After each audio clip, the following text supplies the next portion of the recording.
Main entrance చాలా clean గా ఉండాలి. This is one of the powerful tip. ఇప్పుడు మనం గృహంలోకి ఎంటర్ అవుతాం, లక్ష్మీదేవి కూడా అలానే ఎంటర్ అవుతుంది. ఆ ఎంట్రన్స్ ఎలా ఉండాలి? క్లీన్ గా ఉండాలి. ఆ ద్వారానికి కాస్త పసుపు కుంకుమ ఉండడం, ద్వారం ఎదురుగానే కొంతమంది ఈ రోజుల్లో చెప్పులు పెట్టేస్తా ఉంటారు, నెగటివ్ ఎనర్జీని క్యారీ చేస్తారు. కాబట్టి సింహద్వారం ఎదురుగా చాలా క్లీన్ గా ఉండాలి. సింహద్వారం ఎదురుగా ఎంత క్లీన్ గా ఉంటే అంత ధనాకర్షణ. అమావాస్య రోజు మట్టి ప్రమిదలు పెట్టి దాని మీద రాక్ సాల్ట్, సీ సాల్ట్ పెట్టి దానిపైన నిమ్మకాయ పెట్టి కట్ చేసిన హాఫ్ లెమన్ పెట్టి పసుపు కుంకుమ రాసి ఒక 5 క్లోవ్స్ వర్టికల్ గా పెడితే నెగిటివ్ ఎనర్జీని ఆపుతుంది. లేదా ఒక గ్లాస్ లో, గాజు గ్లాస్ లో వాటర్ వేసి అందులో కాస్త రాక్ సాల్ట్ వేసి అందులో ఒక లెమన్ వేయండి, ఎవ్రీడే మార్చండి, చాలా గ్రేట్. ఇంటి ఎంట్రన్స్ చాలా హెల్దీగా ఉండాలి. అండ్ ఎవ్రీ మంత్ స్టార్టింగ్ లో సింహద్వారం బయటకు వచ్చి సింహద్వారం లోపుకి ఫేసింగ్ పెడుతూ ఇంటి వైపు చూస్తూ దాల్చిన చెక్క పొడి అది చూస్తూ మనీకి రిలేటెడ్ ఎఫర్మేషన్స్ చెప్తూ లక్ష్మీదేవికి ఆహ్వానించి ఇంట్లోకి అని ఊదాలి. అంటే సింహద్వారం బయట ఉండి ఇంటి లోపల వైపు మొహం చూపించి అట్లా మనం ఇన్వైట్ చేయాలి. అదే 24 hours ఆ పౌడర్ అలా ఉంచాలి, క్లీన్ చేయకుండా. ధనాన్ని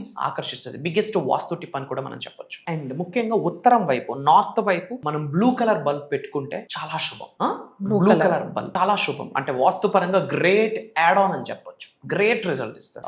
ఇవి వాస్తుకు సంబంధించి బిగ్గెస్ట్ రెమెడీస్ మా. డబ్బు, అనారోగ్యం, ఉద్యోగం, వ్యాపారం, అప్పులతో బాధపడుతున్నారా? అయితే మీకోసమే అహం బ్రహ్మాస్మి సాధన 11 days ఎనర్జీ యాక్టివేషన్ ప్రోగ్రామ్.